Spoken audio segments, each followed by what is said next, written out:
So as amazing as the new iPhones are, they still can't have an always on display with the OLED display. So here's how you can get always on display on your iPhone on any iOS version. So to start off, go to the App Store and search for OLED X. Now this application is free and runs on any iPhone with iOS 11 or newer. But I would only recommend iPhones with OLED displays to try this, because all LCD models will consume a lot of battery.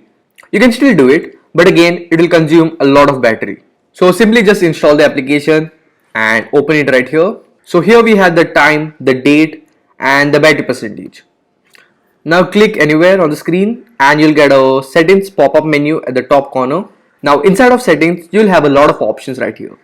You can add your own personal note, you can add your own screen icon right here, you can add trees, coffees and a lot of stuff.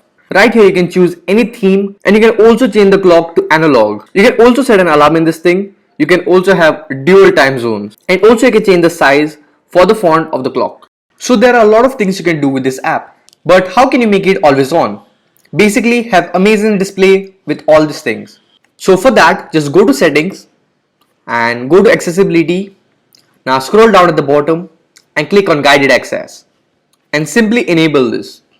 Make sure you have a password with Touch ID or Face ID enabled and make sure that you have auto lock is set on never and you're pretty much done. So go back to the application and triple click on the lock button and now you'll be stuck at the application, basically locking the application, and you won't be able to go anywhere or close this application. But to disable this thing, simply triple click on your lock button and this feature will turn off, or you can just double click and you can use your Face ID or Touch ID to unlock it. Now this is not foolproof as you might think, but it gets the job done and you can still have amazing display on your phone at all time with this feature. So yeah, that's pretty much it. And if you like this video, don't forget to smash the like button and subscribe, and I'll see you guys in the next one. Bye.